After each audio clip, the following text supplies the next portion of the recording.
नमस्ते। आज मैं बात कर रहा हूँ कि यूएस के अमेरिका के प्रेसिडेंट डोनाल्ड ट्रंप ने 20 जनवरी को ओथ ली थी, उनका एडमिनिस्ट्रेशन चालू हुआ और उनका एक इलेक्शन के टाइम में बहुत बड़ा इशू था, मुद्दा था कि जो इलीगली गैरकानूनी तौर पर अमेरिका के अंदर घुसे हैं आदमी, घुसपैठिए हैं। बीजेपी की आरएसएस की भाषा में उसको घुसपैठिया बोलते हैं। और वहाँ इमिग्रेंट्स बोलते हैं। पापी पेट की खातिर मजदूरी करने के लिए वहाँ गए, छोटे मोटे काम कर लेते हैं। तो बाकी पढ़े लिखे होते हैं, इंजीनियर्स होते हैं, वो तो सब पासपोर्ट वगैरह लेके, वीज़ा से जाते हैं कॉन्ट्रैक्ट पे जॉब करने, नौकरी करने, अच्छे पैसे कमाते हैं।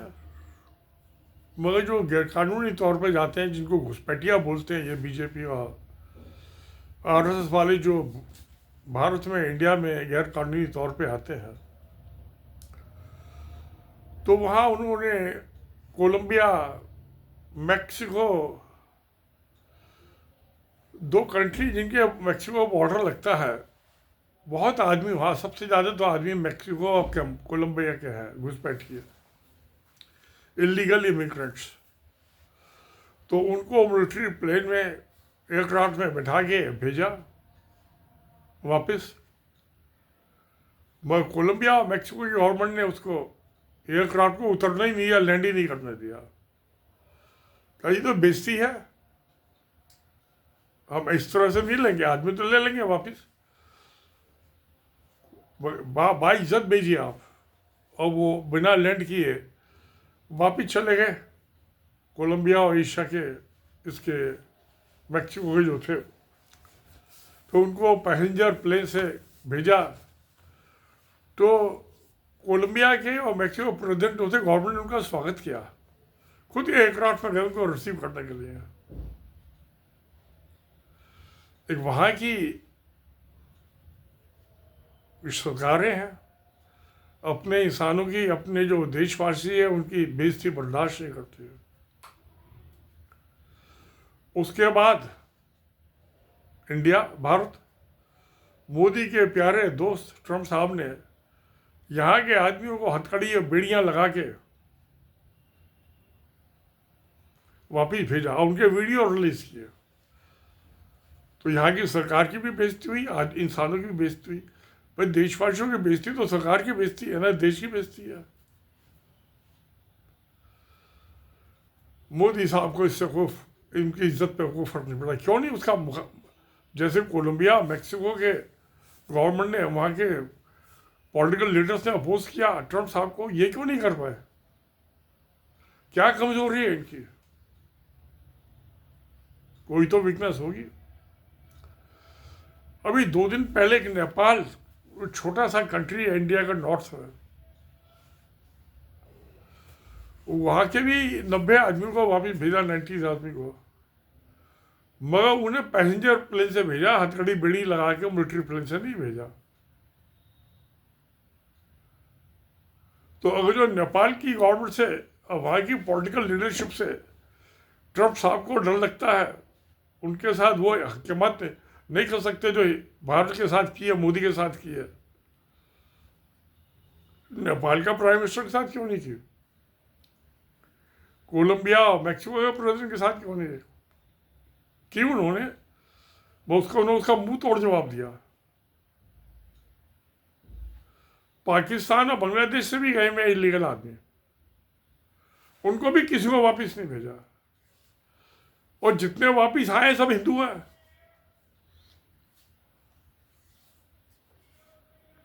मजे की चीज है, किसी हिंदुओं को वापस भेज रहे हैं, पाकिस्तान और बांग्लादेश के मुसलमानों को नहीं भेज रहे हैं। नेपाल के भी हिंदुओं में बाकायदा उनको बाइज्जत पैसेंजर प्लेन में भेजा उनको, और इंडिया के हथकड़ी बड़ी लगा के भेजा है, आदमी और तो सबको।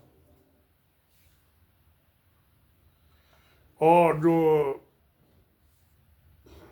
मोदी साहब है, इनकी सरकार कहती है कि भाई उनका कानून है उसके मुताबिक, अरे भाई कानून तो सबके लिए एक ही जैसा होता है ना। नेपालियों को आप हिंदुओं को हथकड़ी बड़ी लगा के नहीं भेजेंगे, पाकिस्तानियों को बांग्लादेशियों को भेजेंगे ही नहीं।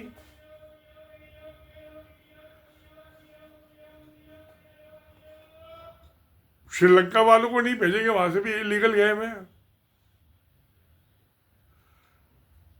बहुत से अफ्रीकन कंट्रीज के गए, वो भी इलीगल गए, उनको भी नहीं भेजेंगे आप। तो ये हिंदुस्तान वालों को, जो भारत हिंदुओं को हथकड़ी बड़ी लगा के क्यों भेज रहे हैं, और नेपाल के हिंदुओं को क्यों नहीं हथकड़ी बड़ी लगा के भेजी? ना कोलंबिया वालों को भेजी, ना मैक्सिको वालों को भेजी। और चीन के भी 4 लाख आदमी लीगल हैं, चीन का भी एक आदमी को नहीं भेजा वापस। हथकड़ी बड़ी हुई बात ही छोड़ दी है। अगर जो 7.25 लाख भारतीय हैं वहाँ इलीगल अब यूएस में, तो 4 लाख चाइनीज भी हैं, चाइना का एक भी नहीं भेजा। नेपाल के 90 भेज दिए, पाकिस्तान बांग्लादेश का क्यों नहीं भेजा? क्यों भाई? कानून तो सब एक जगह एक ही जैसा होता है ना सबके लिए, कोई किसी भी कंट्री का हो। ये पिक एंड चूज थोड़ा चलती है। ये पिक एंड चूज क्यों चली कि ट्रंप साहब के जो प्रेसिडेंट है उनकी निगाह में मोदी कमजोर लीडर है। इसकी क्या वीकनेस है, क्या कमजोरी है? तो 1993 से जाता रहा है। अमरीकी पैसे $25,000 पर ईयर इसको यूएस एड से मिलते रहे। 1 महीने वहाँ घुमा। क्या इसकी लड़कियाँ जो होती है अमेरिकन, वो इसकी वीकनेस है जिसको वो एक्सप्लॉइट कर रहे हैं? और बाजारू औरतों तो प्रेसिडेंट ट्रंप के खिलाफ कोर्ट में टेस्टिफाई किया, और ट्रंप साहब ने अपने वकील को के थ्रू उनको ब्राइब दी थी मुंह बंद रखने के लिए।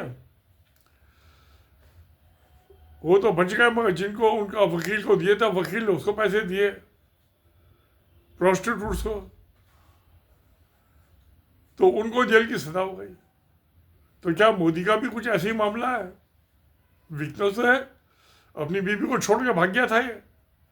और 1993 में, ये 1990 में ये 40-42 साल का होगा, तो सेक्स की भूख तो सबको होती है। तो क्या उस भूख की वजह से इसको ब्लैकमेल कर रहे हैं ट्रंप साहब? इसके खिलाफ यूएस में वो बयान दे देंगे, स्टेटमेंट, तो यूएस की जेल में कोई सजा हो जाएगी मोदी को। इस बात से डर रहा है ये? क्यों डर रहा है? कोई तो वजह होगी कि हिंदुओं को हथकड़ी बेड़ी लगा के भेजेंगे, वो भी भारत के, नेपाल के हिंदुओं को नहीं। अजीबोगरीब बात है। दास्तानें जो है नई नई निकल के आ रही हैं। अब इस बात को दबाने के लिए औरंगजेब, शिवाजी, अरे औरंगजेब को मरे 300-400 साल हो गए। औरंगजेब ने दीवार जो बनवाई थी, पर्दा दीवार लाल किले के सामने दिल्ली में, उस पर खड़े होकर आप 15 अगस्त को भाषण देते हो। क्यों नहीं तोड़वा देते उस दीवार को? मुगलों की बनाई हुई, मुसलमानों की बनवाई हुई सारी इमारतें तोड़वा दो, अंग्रेजों की बनवाई भी सारी इमारतें तोड़वा दो, बट सब बिल्डिंग तोड़वा दो। क्यों नहीं तोड़वाते? क्यों लाल किले की पर्दा दीवार के ऊपर खड़े होकर भाषण देते हैं? क्या जरूरत है? अभी जमीन पे खड़े होकर भी भाषण दे सकते हो। लकड़ी का स्टेज बना लो, मचान बनवा लो, उसके ऊपर भाषण दो। वो पर्दा दीवार के ऊपर, औरंगजेब की दीवार के ऊपर बनाई, क्यों भाषण देते हो आप 15 अगस्त को? नई चीज, नया जमाना, नए रीति रिवाज चालू कीजिए आप। और जो नया सेक्रेटरी बिल्डिंग बना है, सेंट्रल विस्ता, उसका नाम दिया सेंट्रल विस्ता, वो भी अंग्रेजी का शब्द है। तो जो मुसलमानों से नफरत है, अंग्रेजों से नफरत है, ईसाइयों से नफरत है, तो इनकी बनवाई भी सारी बिल्डिंगें तोड़ दो। ये शाहजहानाबाद दिल्ली का, वो भी शाहजहां ने बनवाया था, उसे आबाद किया था। नई दिल्ली अंग्रेजों ने बनाई थी। क्यों नहीं इसको डिस्ट्रॉय कर रहे हैं? बुलडोजर चला दो, जेसीबी मशीन। किसने मना किया? नहीं, हिम्मत नहीं है। अरे सेंट्रल विस्ता नया से कन्नौज में बना था ना, ये दिल्ली में तो शुरू से मुगलों की बसाई भी ली है, शहर है। कन्नौज में जहाँ 400 साल हिंदुओं का राज रहा, वहां क्यों नहीं बनाया ये सेंट्रल विस्ता? नहीं है। क्यों? अकल का दीवाना। एक वोट की वोट वोट। अरे ये हिंदू बड़े बुद्धिमान है। अगर जो हिंदू मुसलमान के नाम पे वोट दिए तो आरएसएस के बने में 99 साल हो गए। 99 साल से इन्हीं का राज होता। अकल भारतीय जनसंघ और भारतीय क्या ना, ये बीजेपी का, भारतीय जनता पार्टी, ये जनता पार्टी लुच्चे लफंगों की पार्टी है। अब मोदी उनका सरदार है। औरंगजेब अरे उसकी कब्र तो भारत में उखाड़ने पहले उसकी बनवाई दीवार तो ये दिल्ली में उखाड़ो।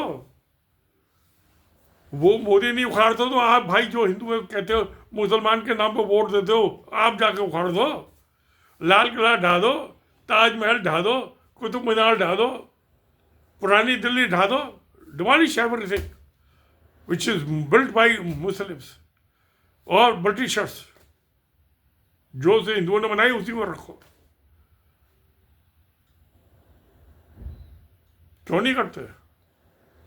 हिम्मत नहीं है, डरपोक। अब वो नब्ज है, उसने पकड़ ली ट्रंप ने, यूएस के प्रेसिडेंट साहब ने। ब्लैकमेल कर रहे हैं नरेंद्र मोदी को। शायद वो लड़कियों वाला ही चक्कर होगा, और इसके सिवा क्या हो सकता है? अब टैक्स, अब तक लूट रहे थे हिंदुस्तान में, हिंदुओं को भी लूट रहे थे। हिंदुस्तान में, भारत में, दुनिया में सबसे ज्यादा टैक्सेशन है, इसलिए यहाँ की चीज एक्सपोर्ट नहीं होती। इकोनॉमी डूबी पड़ी है। तो क्या हो रहा है? ये चलिए, जो हो रहा है तो इसलिए होने दो, खुश रहो। सत्य में जयते। नमस्कार, धन्यवाद।